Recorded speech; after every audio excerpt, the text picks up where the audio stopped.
It's a heartbreaker. The guys come out, they work really hard, they do what we ask them to do, and then they hit that last second field goal to win the game with no time left on the clock, which is a heartbreaker. And you want them to keep believing in the process and what we're doing, because that's what we ask them to do, and they keep doing everything we ask. So take a look at ourselves as a coaching staff and myself and see what we can do to be better. We talked to a couple of the guys already, and they're talking about how they showed their identity today. They battled hard, they took pride in what they did right to the very end. What was the message after the game when you gathered on the field? It was that, right? Keep believing in themselves, keep believing in the process. We have zero room for error right now. It doesn't matter who we're playing or what we're doing. We got to make sure we're preparing. Our job as a coaching staff is to get better and prepare them and make sure that they're ready to go. And then they got to go out and execute, and that's all of us. And it starts with me. Next week, obviously, quite a clear challenge heading on the road to Western. Yep. What is, besides just getting back to work tomorrow, what is the message? What's the first step here? The first step is watching the film, seeing where we got to improve, and then going from there and then putting together a game plan so we can go out and play one of the best teams in the country and see if we can go out and compete with them. You always talk about getting better and adjusting. Last week, kind of got picked apart in the secondary at times. This week, forcing turnovers, forcing interceptions. How much of that is just finding yourselves and playing within it? It's a lot, right? And a lot of it has to do with the players just, building into what we're talking about and then making those plays, right? But then you watch the second half, we didn't get those stops. They made the big plays, and we got to make sure when we're playing really good teams, we got to play for 60 minutes and can't have those lapses like we did on both offense and defense. You talk about 60 minutes, I hate to ask, but second last play of the game, you give up a 26-yard run. Initial thoughts on that play? And yeah, it hurts, right? You got to keep them.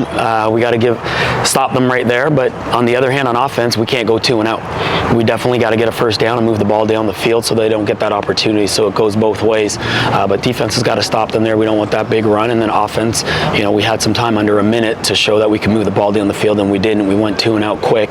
Didn't give our defense a rest, and then that was the outcome at the end. Thank you, Coach. Thank you. Honestly, just first off, I just want to, the experience was amazing, having the opportunity to start my first game at home, just a blessing, and truly a blessing.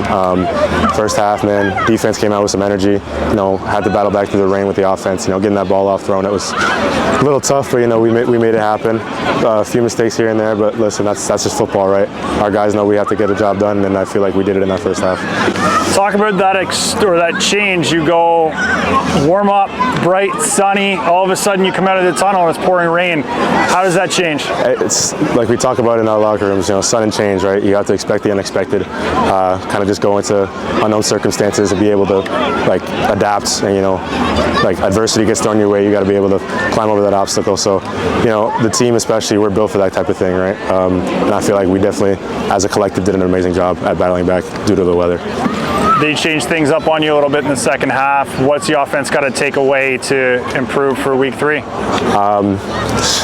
just at the end of the day, we just got to finish, right? That's our main goal. Just finish the play, and it starts from the quarterback position for myself. We just got to, from that standpoint, I got to get better and commanding the offense, doing the proper things that I need to do to help my team win. I feel like everyone did their thing 100%, an amazing job. I appreciate my offensive line, to the receivers, to the running backs, to even the coaches. They did an amazing job. I feel like there's a lot of little things that we all have to work on, but I feel like at the end of the day, it starts from the quarterback position with me.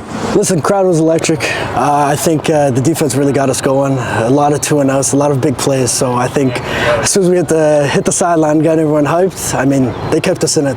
You yourself, 2 interceptions today, flying around the field, getting picked up by the broadcasters. Somebody who stands out. What was it about today? Was there something in the mindset, or was it just working for you? Well, today's actually my first start at home, so a lot of family came out, and I was like, man, after last week, I know I got to ball out. I know I got to bring the energy, bring the fear factor, Nothing else matters when you're on the field, right? It's a haven, so you got to ball out. Second half doesn't necessarily go the way we want it to. What's the message quickly? I know it's not been a lot of talk, but what's the message heading into week 3 now? Listen, I think we showed a lot of who we are as Carleton Ravens, man. I think we showed who we are, who we can be, and I think, man, puts League on notice. They're legit fighters. We're dogs till the end, and we're going to keep fighting until the season's over.